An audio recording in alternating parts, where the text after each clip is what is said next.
নমস্কার প্রিয় বিয়ার, আপনারা দেখছেন খবর তরঙ্গ। আইনসভায় ফাঁস হওয়া বিল নিয়ে রায় দিতে গিয়ে গত 11 এপ্রিল সুপ্রিম কোর্টের প্রধান বিচারপতি সঞ্জীব খান্নার বেঞ্চ বলেছিলেন যে আইনসভা থেকে ফাঁস হয়ে আসা বিল অনন্তকাল আটকে রাখতে পারেন না রাষ্ট্রপতি। 3 মাসের মধ্যে তাকে মতামত জানাতে হবে। সেই সঙ্গে রাজ্যপালের ক্ষেত্রে একই নির্দেশ দিয়েছে সুপ্রিম কোর্ট। আর এ নিয়েই উপরাষ্ট্রপতি জগদীপ ধনকর, নিশিকান্ত দুবে এবং আনন্দ শর্মার মতো ব্যক্তিরা সুপ্রিম কোর্টকে আক্রমণ করেছিলেন। আর এবার সুযোগ পেয়ে সুপ্রিম কোর্ট তাদেরকে স্মরণ করিয়ে দিল যে রাষ্ট্রপতিকে নির্দেশ দিতে পারে না, কারণ দিলেই তো সুপ্রিম কোর্টের বিরুদ্ধে অভিযোগ উঠে যাবে যে আইন প্রণয়ন সংক্রান্ত ব্যাপারে হস্তক্ষেপ করছে বিচার ব্যবস্থা।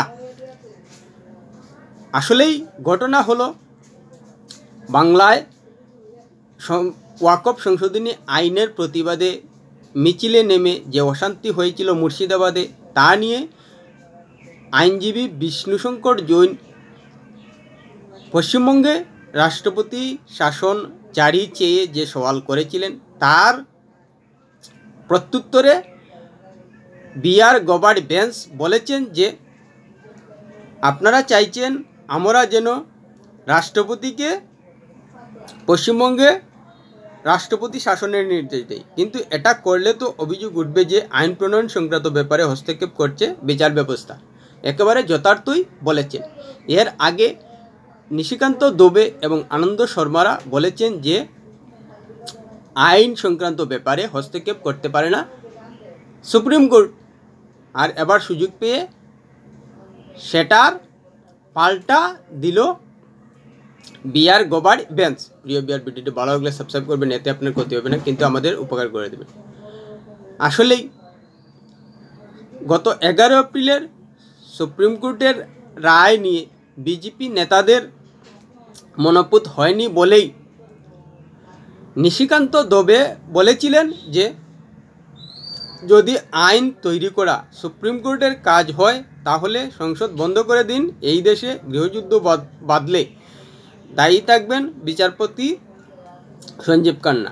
দীনেশ শর্মা বলেছিলেন রাষ্ট্রপতি সুপ্রিম, তাকে কেউ চ্যালেঞ্জ জানাতে পারে না। সেই সঙ্গে উপরাষ্ট্রপতি জগদীপ ধনকর বলেছিলেন যে সংবিধানের 142 ধারাকে পরমাণু মিসাইলের মতো ব্যবহার করছে বিচার ব্যবস্থা। আসলেই 142 নম্বর ধারায় সুপ্রিম কোর্ট যে কাউকে নির্দেশ দিতে পারে, আর সেই 142 নম্বর ধারাই সুপ্রিম কোর্ট রাষ্ট্রপতিকে নির্দেশ দিয়েছিলেন যে আইনসভা থেকে পাশ হওয়া বিল অনন্তকাল আটকে রাখতে পারেন না। আর এতে অনেকের মনোপুত হয়নি বলেই সুপ্রিম কোর্টে হামলা করেছেন। এবার সুপ্রিম কোর্ট সুযোগ পেয়ে পাল্টা দিল যে সুপ্রিম কোর্টের যেমন নির্দেশ দেওয়ার অধিকার রয়েছে, তেমনি রাষ্ট্রপতিরও সীমাবদ্ধতা রয়েছে। এবার পশ্চিমবঙ্গের বিষয়ে উল্লেখ করি যে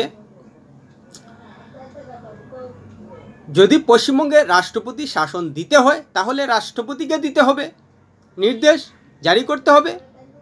আর যেহেতু সুপ্রিম কোর্টে মামলা গেছে, তাই সুপ্রিম কোর্ট নির্দেশ দিতে হবে যে রাষ্ট্রপতি পশ্চিমবঙ্গে রাষ্ট্রপতি শাসন জারি করতে পারেন।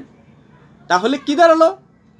আইনসভা থেকে পাশ হওয়া বিল রাষ্ট্রপতি অনন্তকাল আটকে রাখেন, আর সেটা নিয়ে 3 মাসের ডেডলাইন দিয়ে সুপ্রিম কোর্ট নির্দেশ দিলেই অনেকের কষ্ট হয়। কিন্তু রাষ্ট্রপতি শাসন জারির ক্ষেত্রে কেন আবার সুপ্রিম কোর্টকেই নির্দেশ দিতে হবে রাষ্ট্রপতিকে? যথাযথই কিন্তু প্রশ্ন তুলেছে সুপ্রিম কোর্ট যে এবার যদি রাষ্ট্রপতিকে নির্দেশ দেয় সুপ্রিম কোর্ট, তাহলে তো অভিযোগ উঠবে যে আইন প্রণয়ন সংক্রান্ত ব্যাপারে বিচার ব্যবস্থা হস্তক্ষেপ করছে।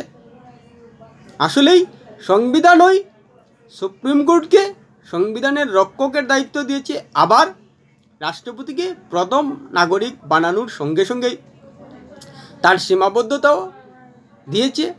যে কোনো রাজ্যে রাষ্ট্রপতির শাসন জারি হলে রাষ্ট্রপতির নির্দেশের প্রয়োজন, সেটা সুপ্রিম কোর্ট নয়, সংবিধানই দিয়েছে। সংবিধানের আইন মেনেই সুপ্রিম কোর্ট নির্দেশ দেয় আর সেটাই হজম হয়নি নিশিকান্ত দুবেদের, যেহেতু তাদের বিপক্ষে গিয়েছে, তাদের মতামতের বিপক্ষে গিয়েছে। আর এখানে একটা কথা পরিষ্কার হয়ে গেছে যে আইনি মারপ্যাচ, সংবিধান রাষ্ট্রপতিকে কতটুকু ক্ষমতা দিয়েছে, সুপ্রিম কোর্টকে কতটুকু ক্ষমতা দিয়েছে, লোকসভা রাজ্যসভাকে কতটুকু ক্ষমতা দিয়েছে, সেটা ব্যাখ্যার বিষয়। সেটা নিয়ে আলোচনায় যাচ্ছি না, ব্যাখ্যায় যাচ্ছি না, সেটা আইনি বিষয়। কিন্তু একটা বিষয় পরিষ্কার হয়ে গেছে, এরকম বাদানুবাদ ডামাডুলে যে সুপ্রিম কোর্ট যে এখনও নিরপেক্ষ এবং স্বাধীনভাবেই বিচার ব্যবস্থা পরিচালিত করছে সেটা পরিষ্কার হয়ে গেছে। বিরোধীরা অনেক দিন থেকেই অভিযোগ করেন যে সুপ্রিম কোর্ট শাসক পক্ষের হয়ে কথা বলে, কিন্তু যদি সত্যিকার অর্থেই শাসক পক্ষের হয়ে কথা বলতো তাহলে এভাবে শাসক পক্ষের নেতাদের সঙ্গে সুপ্রিম কোর্টের এভাবে বাদানুবাদ সৃষ্টি হতো না। কিন্তু বিজেপির শীর্ষ নেতারা বুঝে গেছেন যে সুপ্রিম কোর্টের রায় নিয়ে আঙুল তোলা যায় না, যার কারণে নিশিকান্ত দুবে, আনন্দ শর্মাদের মন্তব্যকে ব্যক্তিগত বলে বিজেপি দায় জেরে দিয়েছেন। বিজেপি দল সেই মতামত নিজেদের দলের পক্ষে নেয়নি। আর বিরোধী পক্ষ যেভাবে লাগাতার সুপ্রিম কোর্টের বিরুদ্ধে আঙ্গুল তুলছিল যে শাসকের আঙ্গুলি হেলনে সুপ্রিম কোর্ট চলে, সেটা কিন্তু আর দুপে টিকল না। কারণ সুপ্রিম কোর্ট রাষ্ট্রপতিকে নির্দেশ দিয়েছেন, রাজ্যপালকে নির্দেশ দিয়েছে যে আইনসভায় কোনো বিল পাস হলে পর সেটা অনন্তকাল আটকে রাখতে পারে না, 3 মাসের ডেডলাইন দিয়ে দিয়েছে। আর প্রমাণ হয়ে গেল যে বিরোধীদের অভিযোগের কোনো সত্যতা নেই, কোনো ভিত্তি নেই। সুপ্রিম কোর্ট বিচার ব্যবস্থা স্বাধীনভাবেই পরিচালনা করছে। আসলেই সংবিধান সুপ্রিম কোর্টে যা ক্ষমতা দিয়েছে সেটা মেনেই সুপ্রিম কোর্ট চলে, এবং শাসক যে হস্তক্ষেপ করে না সুপ্রিম কোর্টের কোনো রায়ে, সেটা আবার প্রমাণ হয়ে গেল। প্রিয় ভিডিওটি ভালো লাগলে লাইক শেয়ার কমেন্ট করবেন।